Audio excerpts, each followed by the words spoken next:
Assalamualaikum warahmatullahi wabarakatuh. Oke, pada video kali ini kita akan bahas materi dimensi 3. Oke, sebelum kita masuk ke dimensi 3, kita mengenal dulu objek-objek geometri ya. Oke, objek-objek geometri yang pertama itu ada titik. Nah, oke, contohnya misal ada titik X. Gambarnya seperti ini ya. Kemudian titik Y ini dan titik Z. Jadi ada sebuah titik itu dinamakan Z seperti itu. Kemudian ada lagi garis ya, garis contohnya garis G.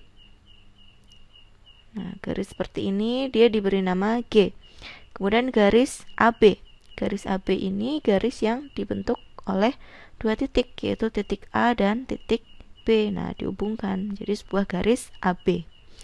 Kemudian ada lagi bidang contohnya misal bidang ABC ya, jadi bidang yang dibatasi oleh tiga titik seperti ini, titik A, titik B, dan titik C.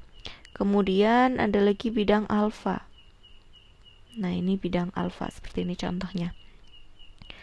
Oke, kemudian ada beberapa aksioma yang perlu kalian ketahui ya. Dua titik menentukan garis. Nah, ini contohnya seperti garis AB tadi ya. Jadi ada titik A, ada titik B, kemudian dihubungkan.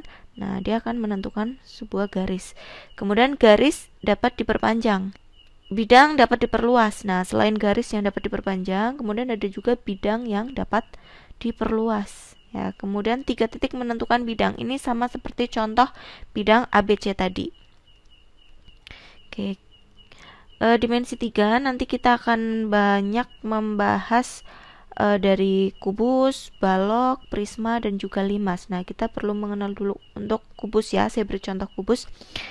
Sebuah kubus seperti ini. Kemudian untuk memberi nama suatu kubus, misalkan kubus ini namanya A, B, C, D, E, F, G, H ya. Jadi memberi namanya dari sini A, B, C, D, E, F, G, H. Harus urut seperti ini ya untuk memberi nama kubusnya. Nah, kemudian perlu kalian ketahui juga ada yang namanya diagonal bidang ya. Diagonal bidang itu garis yang menghubungkan dua titik sudut yang saling berhadapan dalam suatu bidang atau sisi. Ya, dua titik sudut yang saling berhadapan. Contohnya, oke. Contoh garis AC. Nah, jadi ada titik sudut A ya. Dia kan berhadapan dengan titik sudut C ini. Nah, saat dihubungkan AC, dia akan membentuk suatu diagonal bidang. Kemudian contoh lain, ada BG ya.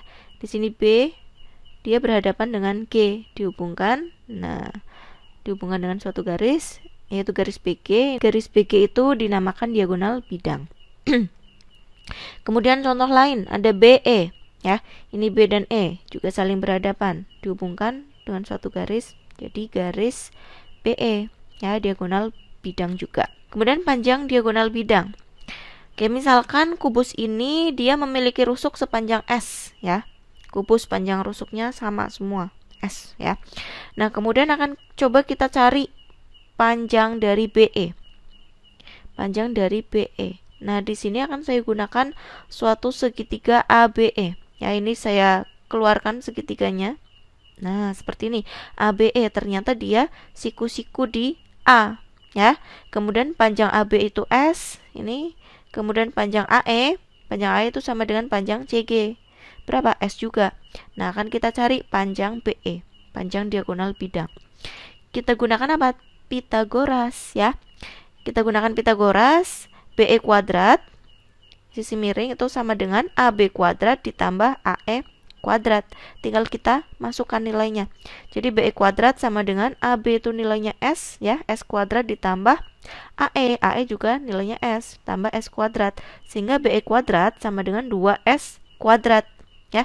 Kita cari BE nya sama dengan ini diakarkan, akar dari 2S kuadrat. Akar dari 2S kuadrat berapa? Akar dari S kuadrat S ya, akar dari 2 tetap akar 2. Jadi BE sama dengan S akar 2. Nah, jadi panjang diagonal bidang itu S akar 2. Maksudnya bagaimana? S akar 2. Nah, misalkan suatu kubus, dia panjang rusuknya itu 3 cm. Nah, panjang diagonal bidangnya itu berapa? Ya berarti 3 akar 2. Begitupun kalau misalkan panjang rusuknya itu 5 cm, berarti panjang diagonal bidangnya berapa? Ya tinggal ini, 5 akar 2 dan seterusnya. Ini hanya berlaku untuk kubus ya, untuk S akar 2 ini. Kemudian ada lagi yang namanya, oke ini masih di kubus ya, yang namanya diagonal ruang. Nah, diagonal ruang itu garis yang menghubungkan dua titik sudut yang saling berhadapan pada suatu ruang.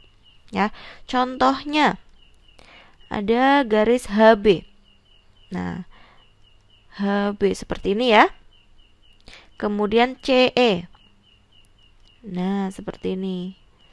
Contoh lain bisa juga AG, bisa juga DF seperti itu. Kemudian kita ke panjang diagonal ruang. Nah, misalkan di sini panjang rusuknya masih sama, yaitu S. Ya, kita cari panjang diagonal ruang CE. Coba. CE, berarti kan ini CE. Nah, untuk mencari CE ini bisa kita gunakan segitiga siku-siku. Ya, segitiga siku-siku apa? EBC seperti ini, siku-sikunya di B. Ini ya, EBC. Saya keluarkan di sini siku-siku di B. Oke, kemudian panjang BC-nya berapa? Yaitu S. Kemudian panjang BE, BE itu kan diagonal bidang. Ya, tadi sudah kita cari yaitu S akar 2. Nah, kemudian panjang CE-nya itu berapa? Ya, panjang diagonal ruangnya. Kita gunakan apa? Pitagoras lagi, ya. Sehingga diperoleh CE kuadrat itu sama dengan BC kuadrat ditambah BE kuadrat, ya. Oke, CE kuadrat sama dengan BC-nya itu S, jadi S kuadrat ditambah BE kuadrat. S akar 2 kuadrat. Jadi CE kuadrat sama dengan S kuadrat ditambah, nah ini, akar 2 dikuadratkan, kan 2 ya, S kuadrat tetap S kuadrat. Jadi CE kuadrat sama dengan 3S kuadrat. Seperti ini. Kemudian CE-nya sama dengan diakarkan, akar dari 3S kuadrat. Nah, akar dari 3S kuadrat itu berapa? Akar dari S kuadrat, S ya.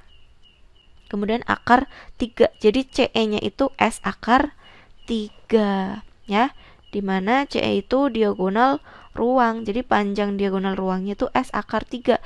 Ini berlaku sama seperti tadi, kayak misalkan kubusnya dia memiliki panjang rusuk 2 cm. Berapa panjang diagonal ruangnya? Ya berarti 2 akar 3, seperti itu. Oke, berikutnya masih saya gunakan kubus juga.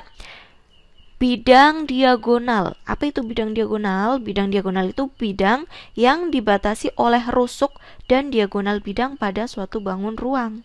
Ya, contohnya ada bidang ABGH. ABGH kok bisa dinamakan bidang diagonal? Karena bidang ABGH ini dibatasi oleh diagonal bidang AH, diagonal bidang BG, ya. Kemudian dibatasi juga oleh rusuk AB dan GH, sehingga dia membentuk suatu bidang diagonal ABGH. Seperti itu untuk bidang diagonal. Oke, sampai sini dulu untuk pengantar dimensi 3. Semoga bermanfaat. Kita lanjutkan di video berikutnya. Wassalamualaikum warahmatullahi wabarakatuh.